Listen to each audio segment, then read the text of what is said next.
with something a little bit weird. Okay, here we go. And we're starting out with something a little bit weird. Okay, here we go. 5, 4, 3, 2, 1.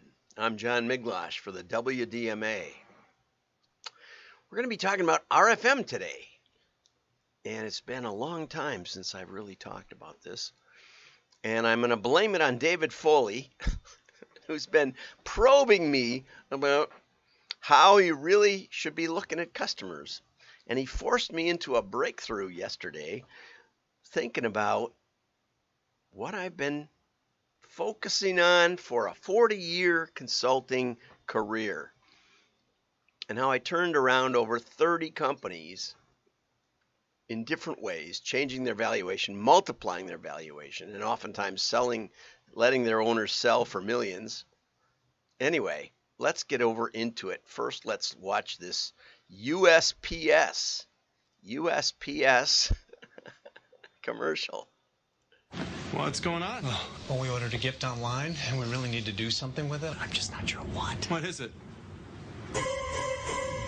Well, just return it. Returning gifts is easier than ever with priority mail flat rate boxes from the Postal Service. If it fits, it ships anywhere in the country for a low flat rate. Plus, I can pick it up for free. Perfect, because we have to get that out of this house. Come on, it's not that big.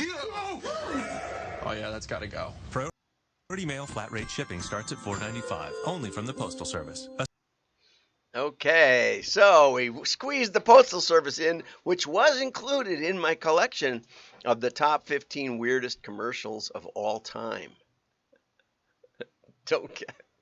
You don't believe me? I know you don't believe me, but anyway. Okay, so now let's get off of this and over to the PDFs. Okay, so as I said, I've been looking into PDFs lately, and looking into RFM lately, and what I found is that it actually is going up in interest. In the last couple of years, RFM has gone up worldwide. And there was this is back in 2004 over here, but it hasn't gone away. And in fact, it's uptrending the last 2 or 3 years. So there's big interest. And so I did a search on whatever you search on, and I found 2 articles that were within the past week, a week or so, and that's the way it is. There's literally, within the last year, there's literally dozens of articles explaining RFM. And so here's one, and sadly I don't have the author in here, but I will reach out to the author. This one was, I think, on LinkedIn. Analytics 8 is the company. And excellent article, Understanding RFM, the Key to Targeting High-Value Customers. High-value customers. And are you struggling to identify patterns and trends in your customers' buying behavior? Do you want to know which customers are the most valuable when they're losing interest? Okay, so in this blog, they explore RFM segmentation. Why do you segment your customers? Did my recent campaign improve customer loyalty? What are the highest value customers searching for on my site? When are customers losing interest? Which customers should be targeted with our next promotion? And so he says RFM stands for recency, frequency, and monetary. When was the last time they purchased? In a given time frame, which could be a year, year to date, month to date, the past 12 months, or all time. How many orders did the customer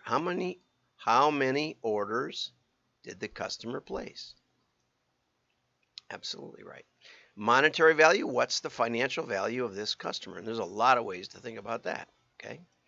And one of the things I like about the more recent articles on RFM is that they don't slavishly follow what was a definitive scoring method, and partly because it was the only one really out there that was discussed in the literature.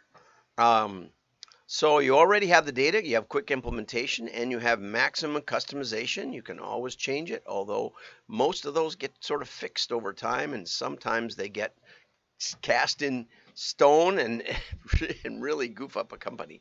The author identifies champions, hibernating, and promising. Okay, so the recent They recently made a purchase but aren't as engaged as other buyers yet. Well, you don't know if they're engaged or not because time hasn't gone by to prove what they're doing. Hibernating used to be regulars, and these are your highest value customers. And so the author comes up with these categories, but typically, since RFM came out of the direct mail and especially the catalog industry, typically, and it wasn't always that way either. I remember doing work for Gurney Seed and Nursery out in Yankton, and they had all their they shipped their catalog. Anybody who ordered, they recorded the address. I'm not sure how they did the addressing. I think that they just put the address in a computer and would just mail everybody each time. And we would see a lot of that. And I said, you should really, do you have a record of the orders that people have placed? Well, we got these boxes, and they had a wall of boxes of pieces of paper. And so, back in the early 80s, we used to help people get those boxes keyed into a computer so we could see who had bought twice and who had bought once and who had bought more than that. And that was a big deal because if you didn't want to market to everybody, you should definitely think about who was the most valuable and who was maybe dead. Literally dead, sometimes it could be. And so this is a good article because it gives you an idea of trends through time, and that's one of the big values of RFM. Okay, here's another article from drip.com, which is an email marketing service, Whitney Blankenship. And she starts out, personalization holds the key to successful email marketing. And if you've followed me a while, you know that I'm a very big skeptic of personalization. What does that mean? Does that mean putting your name in the subject line? Does it mean a special offer just for you? Does it mean retargeting because you looked at something online? All of those things can be personalization. And that's part of the problem. And that's what we're going to get to at the end of the show. Okay, but let's march forward. Okay, not all personalization, good point, is equally valuable. I love this one. Sure, it might be kind of interesting to segment your audience by their dog's inside leg measurement. And, we worked with dog groomers, and the bigger your dog, the more you need a lift table and some other of the you wouldn't believe all the stuff that could go into dog grooming. So this is an interesting, there are factors by size. There's probably a correlation of dogs' inside leg measurement with the amount of acreage you have. Or not, right? Okay, think about all this stuff when you're a crazy data person. But anyway, her point is it's probably not valuable. Probably won't translate into more email opens, click-throughs, and sales. And if that's your key, if you want it to translate to more sales, then you got to think about it. You got to narrow your scope. You got to get down into something that's going to get you more sales. Okay? Every e-commerce brand definitely wants to segment based on customers' buying behavior. Maybe they don't know how. That way they can share messaging and offer offers tailored to frequent buyers, high spenders, and recent purchases. That's where RFM analysis comes in. Okay, we can segment your buyers. And so, again, recency, frequency, monetary, and how frequently they buy, how much money they spend, and how recently they bought. Okay? And she gives us a couple of ways of calculating these things. The length of time since the customer's latest purchase. And I did, American Science and Surplus called me up. They were using a new version of the econometry system, which it was named something different later.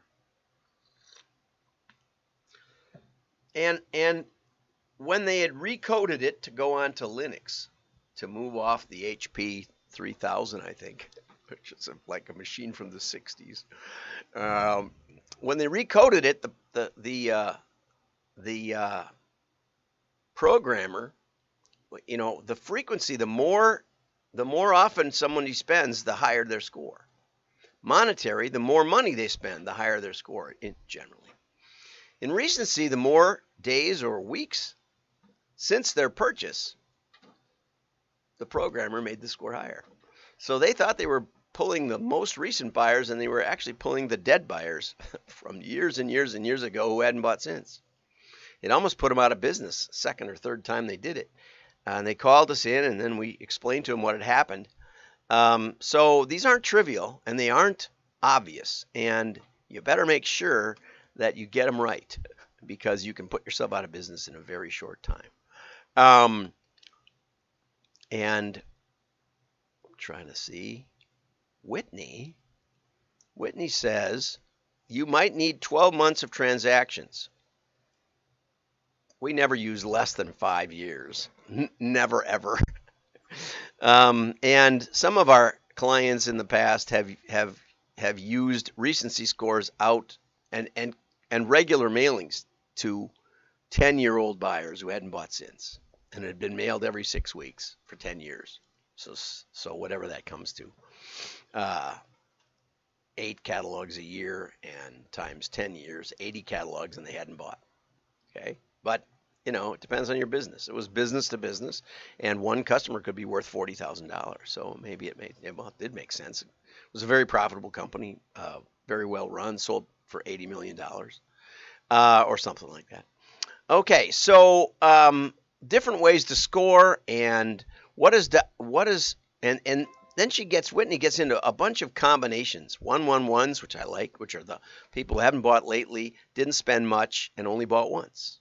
Okay, and then she tells you what to do with these different scores. She doesn't really tell you how to score them, so we're gonna. Okay, now we're gonna get into the meat and potatoes of this. We may go a little longer than usual, I have to say, because you never know with me, but let's get over to the presentation that I put together just specially for today.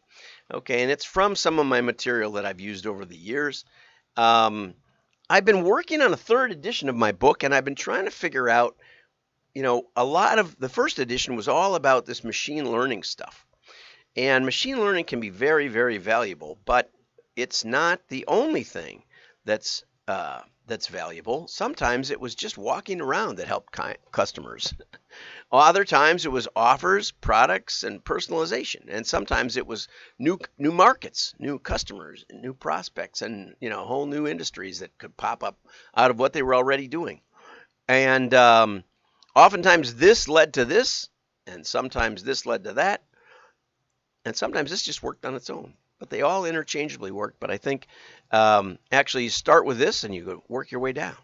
Okay, and that's the way it is. So I've done a lot of work and a lot of thought on RFM, and we've scored millions and millions and millions of customers and dozens of big direct mail clients.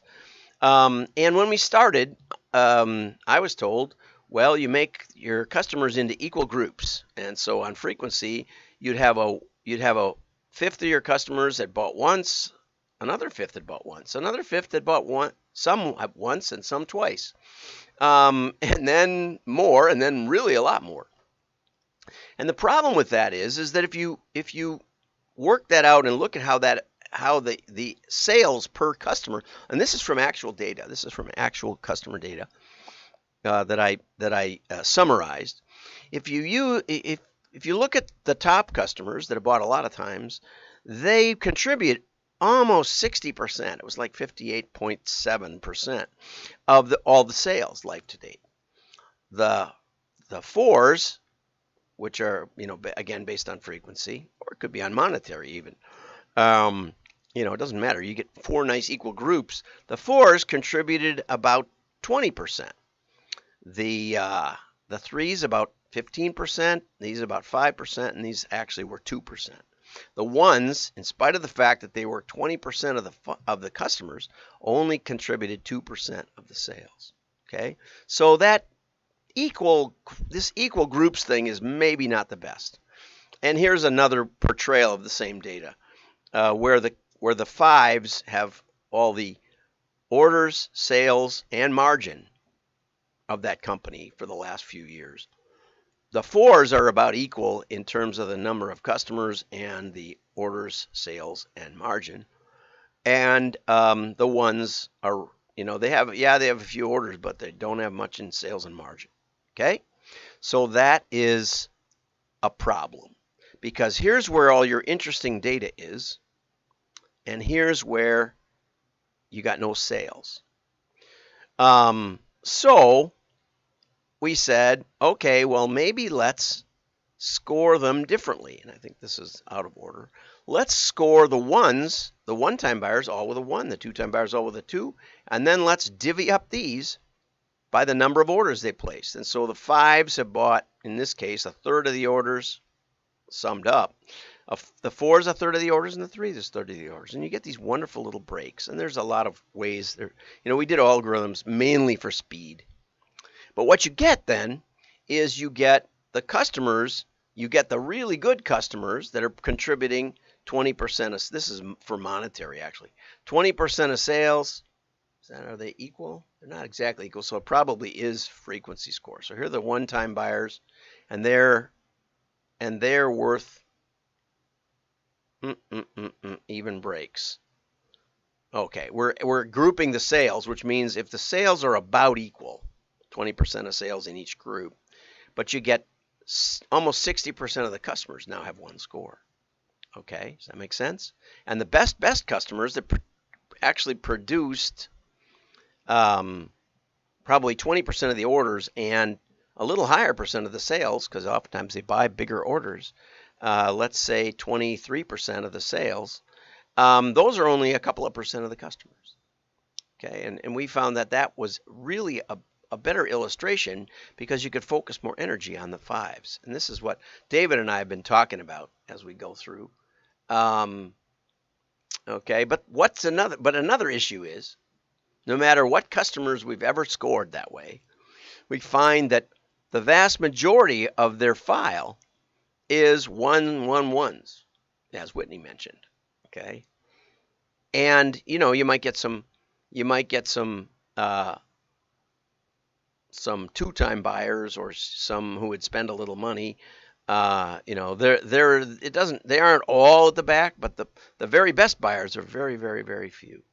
So if you want to grow your company, the very best buyers don't give you much count. Okay, so if you're just working on emailing your best customers, there just aren't very many of them.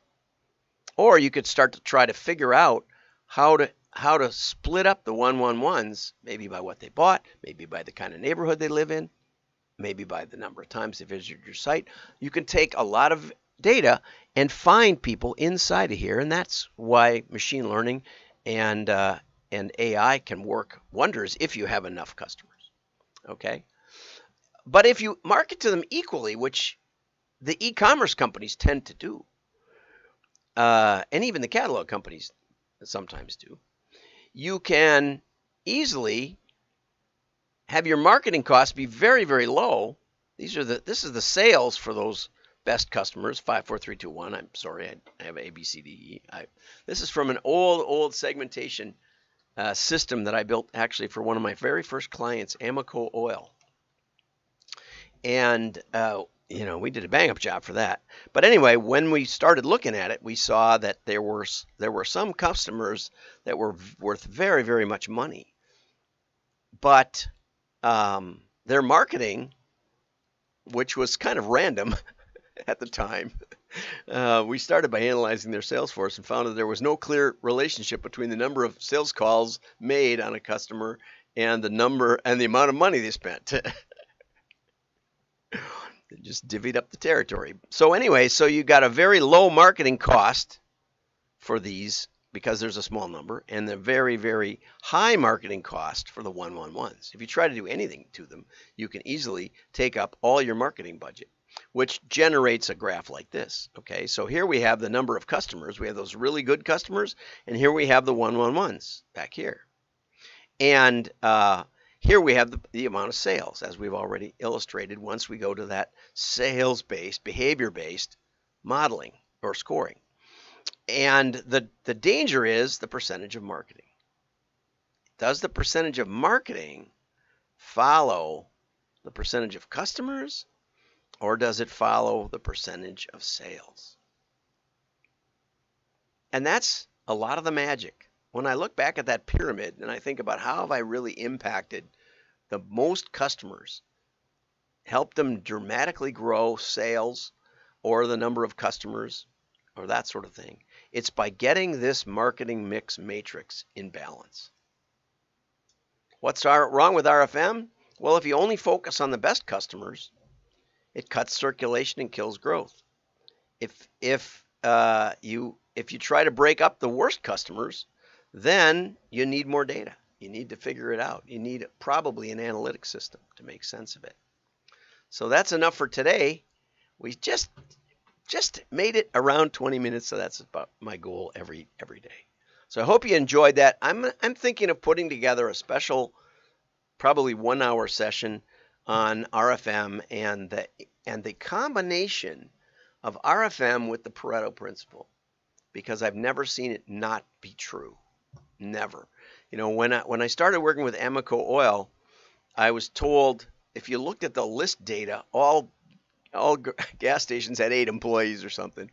And I told the story the other day that Hal Burnett told me they just made that number up. They just said, well, all the gas stations are the same.